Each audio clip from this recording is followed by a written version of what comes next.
Hello and welcome to English by Pashto channel. Dear friends, today I'm gonna teach you useful expressions for asking for and giving directions in English. You'll find these English expressions useful if you're lost or want to get to a particular place or give directions to others. د نن درس کې به تاسو د یوځای آدرس پوشل او یا هم آدرس ورکول زدکړی. د نن درس به تاسو سره مرسته وکړي چې کله تاسو یوځای کې ورک شي نو څنګه په انګلیسي ژبه کې د یوځای آدرس پوښتنه وکړي او یا هم څنګه یو چاته آدرس ورکړي.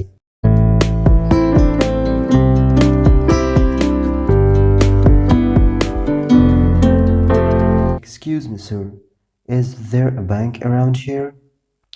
بخښنه غواړم ښاغلیه، آیا په دا شاوخوا کې کوم بانک شته؟ Yes, there is one right across the street next to the library. بلې، د سړک پر ها غاړه یا د سړک پر بل طرف کتابتون ته نږدې یو بانک شته. Across the street یعنی د سړک پر بل طرف بل غاړه باندې. Can you give me directions to the petrol station? آیا پټرول پمپ ته لاره راښولی سي؟ Of course I will. Just follow this route until you come to the main route. Turn right and then continue for about 100 meters. You will see the petrol station on the left. Of course I will. بله یقینا درښودلی سم. Just follow this route. فقط دغه سړک تعقیبوه. Until you come to the main route. تر هغو چې عمومي سړک ته رسیږي. Turn right and then continue for about 100 meters. راسته طرف ته وګرځئ او تقریبا 10 متره ادامه ورکړئ. You will see the petrol station on the left. تاسې به د پټرول سټیشن په چپه طرف ووینئ. Is there a bank near here? آیا دلته نږدې کوم بانک شته؟ Yes, بلې شته. There is one in G Street. د جی په کوڅه کې یو بانک شته. G Street is the third route on your right. جی کوڅه په درېیم سړک باندې دی. ستا ورسته طرف ته. Excuse me, where is the school?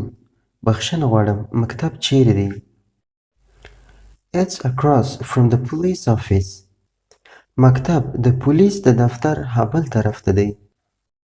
Is it far from here? آیا د دا ځای څخه لیرې دی؟ No, it's just a 10-minute walk. نه، فقط 10 دقیقې د قدم یا پیاده روي لاره ده. Thank you very much. مننه ډیر زیات. You're welcome. تاسې ښه راغلاست.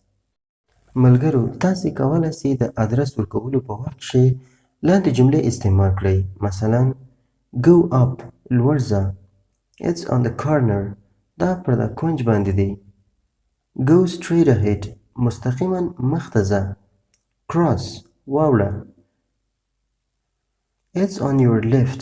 دا ستا په چپه طرف باندې دی. It's on your right. ستا په راسته طرف باندې دی.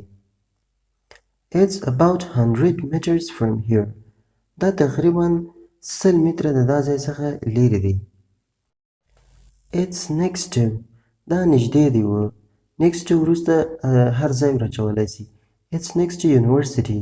دا پوهنتون ته نږدې دی. Go along. ادامه ورکړه یعنی مستقیمه ځه. Turn left. چپه طرف ته واوړه. Turn right. راسته طرف ته واوړه. Take this route. دا سړک ته ادامه ورکړه یا دا سړک ونیسه. You're going to wrong way. پر غلطه لاره باندې روان یې. یا هم ویلی سو You're going in the wrong direction. ته پر غلط طرف باندې روان یې. Continue straight ahead for about a mile.